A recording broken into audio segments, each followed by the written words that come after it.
News world में आपका स्वागत है। मैं हूं आपके साथ मोहम्मद कमर खान। 10 मार्च से मध्य प्रदेश विधानसभा का बजट सत्र शुरू होने वाला है। पहले दिन राज्यपाल मंगूभाई पटेल का अभिभाषण होगा। 11 मार्च को राज्य सरकार आर्थिक सर्वेक्षण रिपोर्ट पेश करेगी। 12 मार्च को वित्त मंत्री और उप मुख्यमंत्री जगदीश देवड़ा मोहन यादव सरकार का वित्तीय वर्ष 2025-26 के लिए बजट पेश करेंगे। कयास लगाए जा रहे हैं कि वित्तीय वर्ष 2025-26 के बजट में पीएम नरेंद्र मोदी की प्राथमिकता वाली 4 जातियां यानी कि गरीब, किसान, महिला और युवाओं पर विशेष फोकस हो सकता है। इसके अलावा बजट में सिंहस्थ 2028 की तैयारियों को लेकर भी प्रावधान किए जा सकते हैं।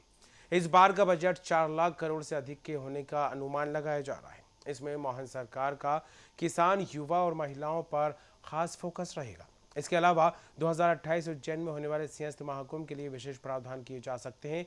खास करके इस सत्र में सत्ता पक्ष और विपक्ष के बीच किसानों, रोजगार, भ्रष्टाचार, परिवहन घोटाले जैसे कई मुद्दों पर जमकर बहस होने की भी संभावना है।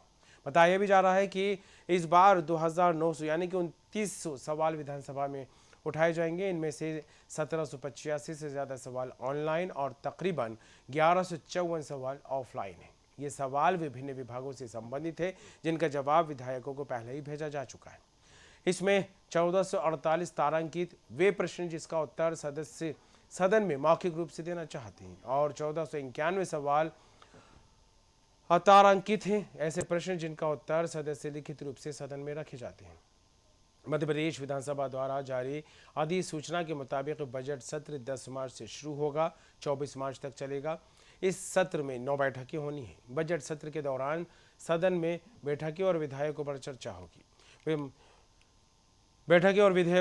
होगी। सत्र के दौरान 6 दिन का अवकाश भी रहेगा। आपको बता दें, सत्र में 14 से 16 मार्च 3 दिन होली की छुट्टी रहेगी। इसके अलावा 19 मार्च को रंगपंचमी है, इसकी छुट्टी रहेगी। तो वहीं 22 और 23 मार्च को शनिवार और रविवार के चलते अवकाश रहेगा।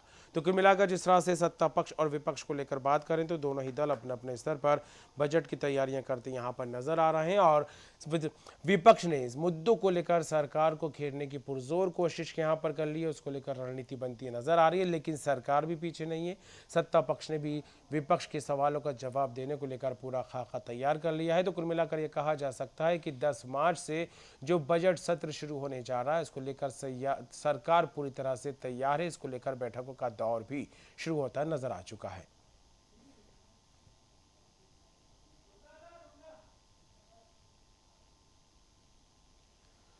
मध्य प्रदेश विधानसभा का बजट सत्र 4 मार्च से शुरू होगा, माफ कीजिएगा 10 मार्च से शुरू होगा, 24 मार्च तक चलेगा। इसको कहा जा रहा है कि 4 लाख करोड़ से ज्यादा का इस बार का बजट हो सकता है। किसान, रोजगार, भ्रष्टाचार, परिवहन घोटाले जैसे मुद्दों को लेकर सरकार को घेरने की पुरजोर कोशिश करता नजर आएगा विपक्ष।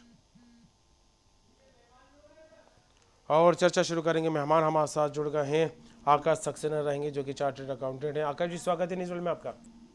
Thank you. और साथ में रहेंगे बिजनेसमैन व्यवसायी हमारे साथ सिद्धार्थ अग्रवाल जी। सिद्धार्थ जी, आपका भी स्वागत है। नमस्कार। और किरण हमारे साथ जुड़ गई हैं, वंदना दुबे जी। वंदना जी, आपका भी बहुत बहुत स्वागत है। नमस्कार जी नमस्कार। सिद्धार्थ जी, शुरुआत आप ही से करेंगे। बजट होता है तो हर एक वर्ग की खास उम्मीदें, खास आस होती है कि जनता के लिए, सरकार हमारे लिए, व्यवसायियों के लिए क्या कुछ करेगी। तो ऐसे में एक व्यवसायी होने के नाते किस तरह देख रहे हैं आने वाले बजट को? देखिए कमर जी, होता ये है कि बजट जो है वो हर इंडस्ट्री, हर व्यवसाय के लिए बहुत महत्वपूर्ण होता है, चाहे वो प्रादेशिक बजट हो और चाहे वो देशव्यापी बजट हो। एक इंडस्ट्रियलिस्ट उसमें ये अपेक्षा करता है कि जो योजनाएं आती हैं सरकार के द्वारा, जो नई नई योजनाएं लागू की जाती हैं, उसमें उसका क्या क्या कहाँ कहाँ लाभ होता है। बिल्कुल। अपितु इसकी अपेक्षाकृत होता ये है कि कहीं ना कहीं वो सरलीकरण की जगह उसमें उलझ जाता है। जैसा कि अगर मैं मुद्दा लूँ जीएसटी का, तो जीएसटी के साथ हम जब भी आज भी अपने अकाउंटेंट्स के साथ या अपने चार्टर्ड अकाउंटेंट्स के साथ बैठते हैं तो कई बार इतना उलझ जाते हैं कि कई बार उनको भी समझ में नहीं आता इसको कैसे किया जाए। मैं ये चाहता हूँ सरकार से ये अपेक्षा करता हूँ कि इस जीएसटी को, क्योंकि एक स्लैब में जैसे कोई अगर पानी का व्यवसाय करता है तो पानी पे अगर 5% है, उसकी अपेक्षा करा था अगर उसमें वो थोड़ा सा सोडा या कुछ मिला था तो उस पर वो 8% पहुँच जाता है, 12% पहुँच जाता। तो ये एक स्लैब होना चाहिए। बिल्कुल। चलिए, काफ़ी अच्छी बात यहाँ पर निकल कर सामने आई। वंदना जी, आपसे जानेंगे किस तरह की उम्मीदें बजट से आप गृहिणी हैं, घर का बजट तय करती हैं, घर के खर्चे आपके ऊपर रहते हैं। देखिए, जी जी, जैसा बात कि सुनिए। पहले कहा कि बजट से सभी को काफी उम्मीदें होती है, तो डेफिनेटली महिलाओं को भी इस बजट से काफी उम्मीदें रही हैं। हम लोग देखते आ रहे हैं कि मध्य प्रदेश सरकार ने भी बहुत सारी सुविधाएं महिलाओं के लिए दी हैं और प्रधानमंत्री जी ने भी अपने बजट में महिलाओं को शामिल करने से भूले नहीं हैं। 3 लाख करोड़ रुपए महिलाओं के पैसे महिलाओं को सशक्त बनाने के लिए जी मोदी जी ने इस बजट में रखे हुए हैं। ऐसे ही बहुत सारी योजनाएं जैसे कि पोषण आहार है, गर्भवती महिलाओं के लिए है, अनुसूचित जाति की महिलाओं के लिए भी बहुत सारे प्रावधान इस बजट में किए गए हैं। तो मेरे ख्याल से बहुत सारी चीजें हैं जो की जा चुकी हैं। जी। चलिए आकाश जी, क्या कहेंगे? एक तरफ जो व्यवसायियों की तरफ से बात निकलकर सामने आ रही, क्योंकि हर एक वर्ग, चाहे महिला हो, किसान हो, युवा हो, गरीब हो, सबको, आम जनता को ये आस रहती है कि सरकार बजट जो पेश करने जा रही है कि हमारे हित की बात यहाँ पर निकलकर सामने आए। लेकिन जिस तरह से इस बजट को लेकर बात करें, सत्र 10 मार्च से शुरू हो रहा है, सबसे पहले तो यही जानेंगे कि किस पैमाने पर रखा जा सकता है इस बजट को। देखिए, जिस हिसाब से G20 समिट को आया था, अभी किया गया था, उसमें वेरियस पॉलिसीज उन्होंने लॉन्च करी थी। इंडस्ट्रियल प्रमोशन पॉलिसी हो, चाहे एक्सपोर्ट प्रमोशन पॉलिसी हो, लॉजिस्टिक, MSME डेवलपमेंट। तो मुझे ऐसा लगता है कि अभी जो ये बजट होगा, ये जो अपना लैंड आप देख रहे हैं, लैंड MP में काफी ज्यादा है, सस्टेनेबल ग्रोथ पे फोकस ज्यादा करना चाहिए और मैक्सिमम इंडस्ट्रीज को इन्वॉल्व करना चाहिए इस टाइम पे। तो one of the major point जो मुझे ऐसा लगता है जो G20 समिट में भी एक हिस्सा था, वो ये था कि इंडस्ट्रियल ग्रोथ को बढ़ाने में हेल्प कर सकता है ये बजट। और रही बात GST की, जैसे कि सर ने बोला, ये हमारी भी डिमांड है सरकार से कि GST जो है वो सेंट्रल लेवल पे ही ठीक हो सकता है। सेंट्रल लेवल पे ठीक जरूर जब हो सकता है जब एक समानता आ जाए, और धीरे धीरे करके समानताएं लाई जा रही हैं, ऐसा मेरा आशा है और लाई जाएंगी। जी तो one of the important thing जिसमें मुझे लग रहा है कि इंडस्ट्रियल डेवलपमेंट को लेके इस बार बजट में काफी बातें रखी जाएंगी। जी रही बात फार्मर्स की, फार्मर्स पे भी हम फोकस देखेंगे इस बार, फार्मर्स पे भी काफी फोकस रखा जाएगा और उनके लिए इस बजट में अलग अलग योजनाएं लॉन्च हो सकती हैं जो कि स्पेशली क्रेडिट से रिलेटेड होंगी। ये मेरी आशा है इस बजट में। जी। चलिए, बिल्कुल सबकी अपनी आशा, सबकी अपनी उम्मीदें यहाँ पर, और सब इस बात को लेकर आस लगाए बैठे हैं कि सरकार हमारे लिए क्या कुछ यहाँ पर बजट लाकर दिखाई देगी। सिद्धार्थ जी, जिस तरह से आपने जिक्र किया कि कहीं ना कहीं जो आपके व्यवसाय में पेचीदगियाँ आ रही हैं वो सबसे बड़ी GST को लेकर, उसमें कहीं ना कहीं सरलीकरण होना चाहिए, इस बात को लेकर आप उम्मीद लगाए यहाँ पर बैठे हैं। लेकिन व्यवसाय से जुड़े अन्य पहलुओं को लेकर अगर आप बात करें तो क्या कहेंगे इस बजट को लेकर?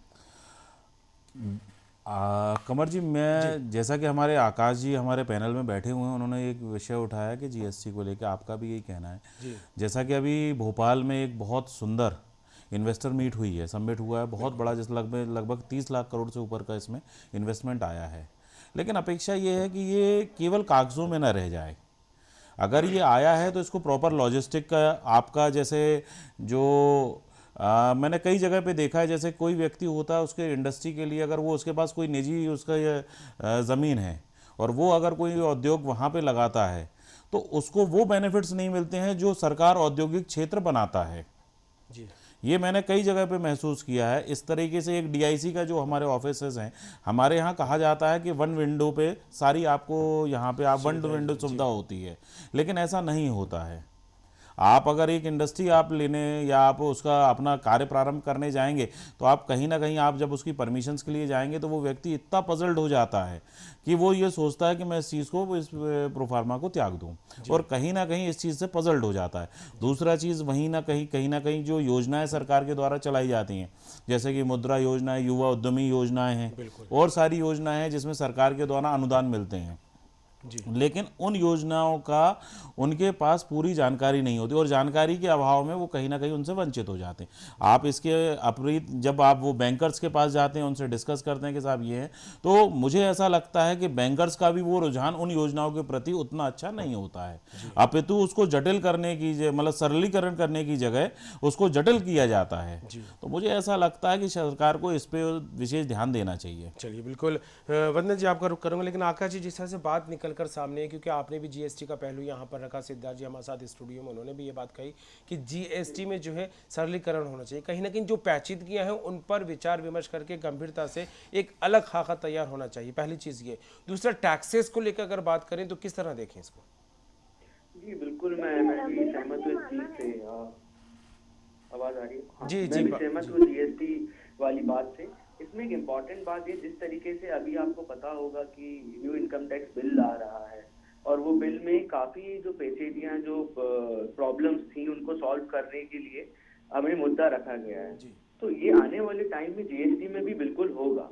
आने वाले 1-2 साल में जैसे जैसे करके ये चीजें बढ़ेंगी, व्यवसाय बढ़ेंगे, परेशानी ऑब्वियस सी बात सबको बढ़ रही हैं जी, जीएसटी को लेके। तो मुझे ऐसा लगता है कि आने वाले वक्त में इस चीज को सुधारा जाएगा और जो भी प्रॉब्लम्स हैं, जो भी दिक्कतें हैं, उसको धीरे धीरे करके सॉल्व करा जाएगा। हम आज बैठ के ये सोचे कि आज के आज सॉल्व हो जाए तो वो पॉसिबल नहीं होगा, क्योंकि इसमें इतने सारे रेट्स हैं, इतनी सारी चीजें हैं, उसको एक बार सम अप करने में, ताकि सरकार को भी फायदा हो और साथ ही साथ बिजनेसमैन को नुकसान भी ना हो, इस तरीके से इसको सॉल्व किया जाएगा। कहीं ना कहीं आप सबको पता है कि जीएसटी हमारे लिए बहुत नया है। पहले सर्विस टैक्स चला करता था और कई जगह पे जीएसटी फेल भी हुआ है इंडिया के बाहर। जैसे सिंगापुर की बात करूं, वहाँ जीएसटी फेल हो गया था। बट इंडिया में अगर इस लेवल तक लेके आ गए हैं तो मुझे ऐसा लगता है आने वाले 5 से 10 साल में ये जो प्रॉब्लम थे, जो दिक्कत है, वो धीरे धीरे करके सॉल्व जरूर होंगी। जी। चलिए धीरे धीरे करके सॉल्व ज़रूर है, इस बात की उम्मीद बनी हुई है। वंदना जी क्या कहेंगी, क्योंकि पहले भी मैंने आपसे सवाल किया कि आप एक गृहिणी हैं, हाउस वाइफ हैं, घर के खर्चों को मैनेज करना आपकी जिम्मेदारी है, किस बजट किस राशि के तहत जो है किचन की जो है मेंटेन करना है, उसको भी जिम्मेदारी आप पे यहाँ पर आती दिखाई देती है। तो जब जब महिलाओं से बात होती है तो कहीं ना कहीं महंगाई को लेकर महिलाएं अपनी बात यहाँ पर रखती दिखाई देती हैं। तो आप किस तरह देख रही हैं आने वाले बजट को, इन तमाम बातों को लेकर देखें? मेरा एक बहुत अलग तरीके से सोचना रहता है कि हम ये देख लेते हैं कि महंगाई है। अगर मान लीजिए कि तेल अगर 120 रुपए किलो हुआ है, 120 रुपए लीटर हुआ है, तो हमारी इनकम भी बढ़ी है। हमारे परिवार में पहले महिलाएं उद्यमी नहीं होती थी, आज महिलाएं उद्यमी हैं। आज आप अगर घर में भी जाके देखेंगे, भले वो हाउस वाइफ है, इवन मैं भी हूँ, मैं हाउस वाइफ होने के बाद भी अपने छोटे मोटे ऐसे व्यवसाय करती हूँ जिससे मुझे अर्निंग होती है। जी, तो यानी कि आपकी कहीं ना कहीं इनकम भी बढ़ी है। तो हम लोग क्या है, थोड़ा सा नेगेटिव ना होके थोड़ा पॉजिटिव वे में भी हमें विचार करना चाहिए कि अगर हमारे खर्चे बढ़े हैं तो हमारी इनकम भी बढ़ी है। और अगर हम महंगाई और सोर्स ऑफ अर्निंग को अगर हम देखेंगे और कंपैरिजन करेंगे तो हम घर में कुछ ना कुछ बचाते ही हैं। पहले हम लोग, हर महिला ब्यूटी पार्लर नहीं जाती थी, लेकिन आज हमारे घर की बच्चियां भी ब्यूटी पार्लर जाती हैं। मतलब हमारे पास पैसा है तभी जा रही हैं। अगर हमारे इतनी महंगाई होती कि हम अफोर्ड नहीं कर पा रहे तो वो कैसे जाती? पहले हमारे पास महीने में बदलने के लिए डेली कपड़े, आज हमारे पास 30 दिन में बदलने के लिए 60 जोड़ी कपड़े रहते हैं। वंदना जी आप साइड बिजनेस कर रही हैं, इनकम भी बढ़ी है, ऐसा मैं मानती हूँ। ऐसा मैं बहुत पॉजिटिव। वंदना जी मेरी बात सुनिएगा, आप साइड बिजनेस कर रही हैं, कुछ और काम भी कर रही हैं, इसलिए आपको फाइनेंशियल क्राइसिस नहीं है। लेकिन कई सारे परिवार ऐसे होते हैं जहां पर जो वित्त जोखिम देखने को मिलता है, लोगों की आय इतनी नहीं है कि ये सारी चीजें उठा पाएं। अगर सिलेंडर के दाम 100 रुपए भी बढ़ते हैं तो उनको पहाड़ जैसा लगता है। पेट्रोल थोड़ा सा महंगा होता है, अगर शक्कर थोड़ी महंगी हो जाती है, लेकिन 400 रुपए पर पहुंच जाता है। जी, क्राइटेरिया के हिसाब से सब्सिडी मिलती है। अगर गैस महंगी है तो सब्सिडी भी है। और हम सब जानते हैं कि क्राइटेरिया कर दिया गया है कि भाई किस वर्ग की कौन सी महिला है, किसके नाम, तो वो दिया जा रहा है ना भैया। सारी व्यवस्थाएं भी तो हैं, वैसी व्यवस्थाएं भी हैं उसके हिसाब से। बिल्कुल सिद्धार्थ के लिए अलग से कैटेगराइज किया गया। अनुसूचित जाति जनजाति की महिलाओं को, सामान्य वर्ग को, गृहिणी को, व्यवसायी को, सबको अलग अलग कैटेगरी फिक्स है। चलिए, जब जब बजट की बात होती है, सिद्धार्थ जी, बिल्कुल सिद्धार्थ जी का रुख करूंगा। सिद्धार्थ जी, जब जब बजट की बात होती है तो कहीं ना कहीं मैं 1 मिनट कमर जी आपको रोकना चाहूँगा। जैसे हमारी बहन ने बताया कि गैस में सब्सिडी है, तो मैं शायद से उनको जानकारी नहीं है कि कई साल पहले भारत में गैस पे सब्सिडी खत्म हो चुकी है और उज्ज्वला योजना जो है वो एक विशेष सामान्य वर्ग के लिए उपलब्ध है, मध्यम वर्ग के लिए नहीं है। सामान्य महिला, जो हम सामान्य महिला के लिए बात कर रहे थे, तो उज्ज्वला योजना जो है वो उन्हीं महिलाओं के लिए है जिनके खुद के नाम से उनको सक्षम, जो जिनके खुद के नाम से सिलेंडर। चलिए, बिल्कुल बिल्कुल वंदना जी, बिल्कुल सिद्धार्थ जी, जब जब बजट की बात होती है तब तब कहीं ना कहीं महंगाई को लेकर आवाज उठना शुरू हो जाती है। आप भी व्यवसाय से जुड़े हुए हैं, व्यवसाय आप यहाँ पर करते दिखाई देते हैं। महंगाई का कितना असर आपके काम पर पड़ता है और इसको लेकर जब आप रेशो बैठाने की कोशिश करते हैं तो क्या कुछ परिस्थितियाँ बनती हैं? Being a industrialist, being a व्यापारी, एक बजट हम जब बनाते हैं, बजट बहुत महत्वपूर्ण होता है। चाहे वो घर से ले लें, चाहे हम अपने किसी भी, मतलब एक बजट बनाना, जैसे हम अपने बालकाल से होते हैं तो हमारे परिवार में भी सिखाया जाता है कि अगर आपको 100 रुपये दिया जाता है तो 100 रुपये का मैनेजमेंट दिया जाता है कि आप ये किस तरीके से खर्च करेंगे या निवेश करेंगे कि वो आपको आगे तक पूरा महीना चलाना होता है। इसी तरह से आप चाहे सैलरी बेस्ड हो और चाहे व्यापार बेस्ड हो, आपको कहीं ना कहीं वो बजट बनाना होता। एक इंडस्ट्रीज के लिए आप में, और जैसे आज के टाइम में हम सोशल मीडिया युग में हैं, तो आपका एडवर्टीजमेंट उसमें आता है, आपका सोशल मीडिया आता है, आप जैसे कि आपका जो सर्विस सेक्टर्स हैं आपके, उनके लिए एक बजट निकालना पड़ता है। तो ले दे के आप कहीं ना कहीं जब इनकी सारी चीज़ें आप लॉजिस्टिक के लिए आपको निकालना पड़ेगा। आपको लगता है कि एक लड़का गया, हमने 4 चाय उससे बुला ली, तो वो कहाँ, नहीं, वो उसमें भी काउंट होगा। तो आपको ये सारी चीज़ें मेंटेन करनी होगी, और ये मेंटेन करने के बाद कहीं ना कहीं जो एक अपेक्षा करता है, और एट लास्ट इन चीज़ों का जब सरकार टैक्सेशन सिस्टम्स निकालती हैं या दुनिया भर की सारी चीज़ें आप रडार में लेके जाती हैं, तो उसमें होता ये है कि एट लास्ट में पिस्ता आम जनता ही है। जी क्योंकि आप मुझ पे अगर उतना लोड डाल दोगे तो मैं कहाँ से लेके आऊँगा। तो अगर किसी चीज़ की महंगाई बढ़ती है तो कट टू कट, वो कहते हैं ना, कान यहाँ से पकड़ो या घुमा के पकड़ लो, बात वही है। जी बिल्कुल। और जब महंगाई बढ़ती है तो यहाँ पर कहीं ना कहीं टैक्सेस की बात भी निकल कर सामने आती है। तो आकर जी क्या कहेंगे, नहीं लगता कि जिस तरह से सरकार भले ही बजट में हर बार नए ऐलान करती रही हो, आम जनता को सहूलत सुविधाएं देने की बात यहाँ पर कहती रही हो, एक तरफ जीएसटी, चाहे सैलरी पैड को लेकर बात करें या फिर आम आदमी को लेकर बात करें, हर एक चीज़ पर जो है जीएसटी यहाँ पर देता नजर आता है। पहली चीज़ जीएसटी उसने दे दी, अपने इनकम पर टैक्स भी उसने दे दिया। अगर अब उसके बाद रेस्टोरेंट में खाने जाता है, फिल्म देखने जाता है या अन्य जगहों पर चीज़ें खरीदने जाता है, टैक्स तो वहाँ पर भी दे रहा है। तो नहीं लग रहा दोहरी या तिहरी मार जो एक आम आदमी पर पड़ती है टैक्स के नाम पर? आकाश जी। जी जी, मैं आपको बिल्कुल बताना चाहूंगा इसमें कि अभी क्या है कि हमें एक जीएसटी का मुद्दा मिल गया है। जी जीएसटी जो है सब कुछ सब जगह लग रहा है। अगर आप देखेंगे तो पहले वैट चलता था, अभी भी वैट जो है वो सारे प्रोडक्ट्स पे नहीं चलता है, 4-5 प्रोडक्ट है, पेट्रोलियम या फिर अल्कोहल, इन पे चलता है। बट पहले क्या वैट चलता था, एक्साइज की मार पड़ती थी, अलग अलग टैक्सेस थे बहुत सारे जिनकी मार पड़ती थी। वो तो क्या है, हमें जब समझ में ही नहीं आता था। जब से जीएसटी आया है ये एक मुद्दा बन गया है, उसको हमने मुद्दा बना लिया है कि हर जगह जीएसटी जीएसटी जीएसटी। बट अगर आप ओवरऑल देखेंगे तो अराउंड 70 to 80% प्रोडक्ट्स में जीएसटी के रेट अगर आप देखेंगे, और जब excise VAT and everything when you add, तो वो कहीं ना कहीं कम हो गए हैं, ना कि बढ़े हैं। आप किसी की भी चीज की बात करिए, बिल्कुल उसमें हमें लगता है, क्योंकि जीएसटी का क्या है कि हमारा मुद्दा बढ़ाया गया है, तो हमें ऐसा लगता है कि नहीं यार, जीएसटी तो हर जगह लग रहा है, जीएसटी तो हर जगह लग रहा है। टैक्सेशन पहले भी बहुत लगते थे, और कंपैरेटिवली मेरे हिसाब से भी, और यहाँ जो फाइनेंशियल एक्सपर्ट्स होंगे उनके हिसाब से भी, 90% प्रोडक्ट्स में जीएसटी बेहतर है comparative to old previous taxes. तो मुझे नहीं लगता है, जैसा आप जो बोल रहे हैं, मुझे नहीं लगता है कि वो कहीं से भी सही है कि जीएसटी की मार हर जगह पड़ रही है। जीएसटी क्योंकि बहुत ज्यादा आजकल युग डिजिटलाइजेशन का बहुत ज्यादा है, हर जगह लोग देख रहे हैं जीएसटी जीएसटी जीएसटी। पहले लोग इतना समझ नहीं आकाश जी, पाते मैं थे, ये तो जानना किसान चाह रहा भी था किसान। कि आकाश जी, मैं ये जानना चाह रहा था, हाँ एक हाँ आम आदमी अपनी सैलरी लेता है, इनकम टैक्स चुकाता है, पहला टैक्स उसने यहाँ हाँ पर हाँ दिया। बाजार में हाँ कोई चीज़ खरीदने जाता है, वहाँ पर जो है जीएसटी के नाम पर जो है टैक्स लिया जा रहा है, दूसरा टैक्स यहाँ पर होता दिखाई दे रहा है। सवाल यही है कि जब इनकम टैक्स भी दे दिया, जीएसटी भी दी जा रही है, तो बाजार में अन्य चीज़ों को लेकर, चाहे रेस्टोरेंट में जाए, सिनेमा हॉल में जाए, तो टैक्सेस तो वहाँ पर भी देने पड़ रहे हैं, चाहे वैट के रूप में हो, चाहे अन्य तरीके से देखा जाए। ये मेरा सवाल है।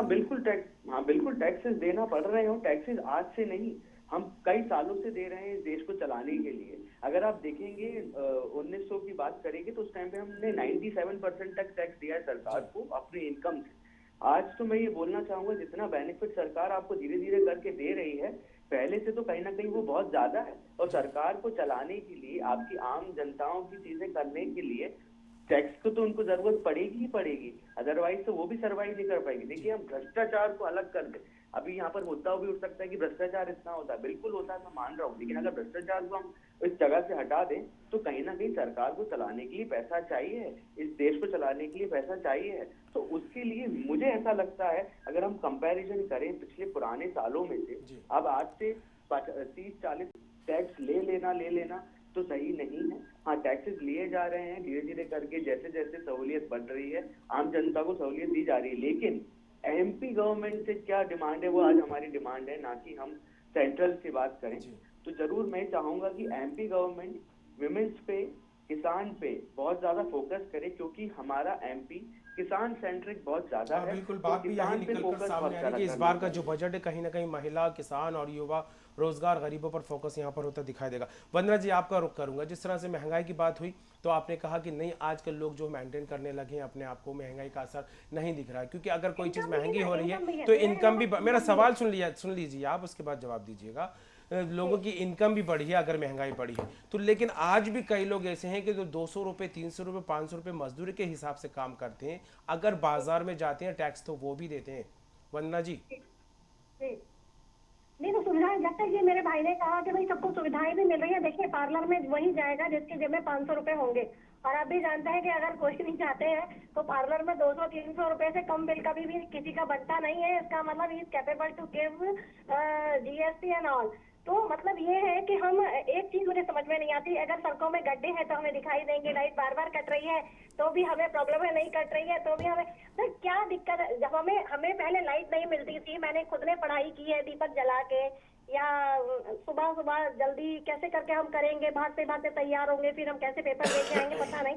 आज की कंडीशन ये है, कम से कम हमारे घर में बच्चे आराम से सो रहे हैं, हम तो नहीं सो पाए अपने समय में, लेकिन चलिए ठीक है, वो भी तो है ना, वो सुविधाएं कैसे चलिए बिल्कुल, हम सुविधाएं अनकाउंट कर सुविधाएं सकते देने के हैं? लिए फिर बिल्कुल, वही वाली चलिए बात है बिल्कुल जैसे कि मानिए अभी आपकी कहा बात, कि सुविधाएं देने हम के कहाँ से लिए करेंगे। टैक्स सरकार को तो लेना भी बहुत जरूरी है। चलिए सिद्धार्थ जी, बात जब जब सामने आती है तो टैक्स को लेकर चर्चा यहाँ पर बढ़ती दिखाई दी, लेकिन इन तमाम बजटों के बीच जब देखा जाए तो कहीं ना कहीं फ्यूल रेट्स को लेकर भी जो है आवाज़ बुलंद होती दिखाई दी थी। पेट्रोल महंगा हुआ तो कहा जाता है कि अब हर चीज़ महंगी यहाँ पर होती दिखाई देगी, पेट्रोल डीजल सस्ते होते हैं तो कहीं ना कहीं कहा जाता है कि दाम यहाँ पर गिरते दिखाई देंगे। एक बिजनेसमैन होने के नाते फ्यूल के जो रेट अप डाउन होते हैं, कितना फर्क काम पर पड़ता है, खास करके बजट के नज़रिए से देखें तो? कमर जी, देखिए क्या है कि फ्यूल जो है वो दोनों के लिए ही बहुत महत्वपूर्ण है, चाहे सरकार हो और चाहे उद्योगपति हो। जी, सरकार के लिए बहुत बड़ा एक शेयर है, जो टैक्स के पैसा जो आता है वो सरकार के फंड में उससे जाता है। इसी तरह से एक इंडस्ट्रियलिस्ट के लिए उसका जो लॉजिस्टिक होता है, क्योंकि आपको जहाँ तक मालूम होगा कि हमारा बहुत सारा जो हमारी जो केंद्र सरकारें हैं और राज्य सरकारें हैं, आज सबसे ज़्यादा जो विशेषकर ध्यान देते हैं वो इंफ्रास्ट्रक्चर पे देते हैं। इंफ्रास्ट्रक्चर मतलब रोड्स हमारे यहाँ जो हमारी कनेक्टिविटी है, जितनी अच्छी, जितनी सुगम और सरल होगी, वो उतना ही अच्छा व्यापार कर पाएगा। तो फ्यूल आज के टाइम में मैं ये मानता हूँ निश्चित तौर पे कि पिछले दशकों में पेट्रोल और डीजल्स के भाव बढ़े हैं, लेकिन जो हमारे वर्तमान जो सरकार है उससे पहले कई गुना ज़्यादा बढ़ा है। आज हम जो ले रहे हैं, लेकिन हम जो हमें रोड की सुविधाएं मिल रही हैं, जो एनएचआई रोड्स बना रहे हैं, आप आज जितने बड़े बड़े रोड्स पे जाएंगे, हाईवेज पे जाएंगे, तो आपकी वहाँ पे फ्यूल एफिशिएंसी भी निकलती है, लॉजिस्टिक के अंदर आपका टाइम भी कंज्यूम होता है, जो इस देश के लिए, ना कि इस प्रदेश के लिए भी बहुत ज़्यादा विकास का एक रास्ता खोलता है। और एक इंडस्ट्रीज के लिए उसमें कि भाई उससे जहां वो 4 पैसे बचा सकता था, वो आज कहीं ना कहीं इंफ्रास्ट्रक्चर के माध्यम से बढ़ाता है। और मुझे लगता है सरकार पे इस ओर रुझान बढ़ना चाहिए। चलिए बिल्कुल, आकाश सक्सेना, सिद्धार्थ अग्रवाल और वंदना दुबे जी हमारे साथ जुड़े, महत्वपूर्ण जानकारी हमारे साथ साझा की, बात की, इसके लिए बहुत बहुत धन्यवाद। तो 10 मार्च को मध्य प्रदेश विधानसभा में बजट सत्र होने जा रहा है। डॉक्टर मोहन यादव सरकार का बजट पेश हो रहा है, वित्त मंत्री जगदीश देवड़ा बजट पेश करेंगे। अनुमान लगाया जा रहा है कि 4 लाख करोड़ से ज्यादा का बजट होगा। हालांकि जिस तरह से आम लोगों की बात की जाए, क्योंकि कहा यही जा रहा है महिला और किसानों पर ज्यादा फोकस ये बजट हो सकता है, लेकिन महिला, किसान, युवा और गरीब के को लेकर जिस तरह से हर एक वर्ग को राहत देने की बात यहाँ पर कही जा रही है, फिलहाल देखने वाली बात होगी। चाहे टैक्सेस को लेकर बात कर लें, चीज़ें सस्ती या महंगी होने को लेकर बात कर लें, इसका मध्य प्रदेश में कितना असर देखने को मिलेगा और किस वर्ग को कितनी राहत के तौर पर यहाँ पर इस बजट को देखा जाएगा, ये जब बजट पेश होगा तभी तस्वीर खुलकर सामने आएगी। चर्चा में इतना ही, देखते रहिए न्यूज़ वर्ल्ड।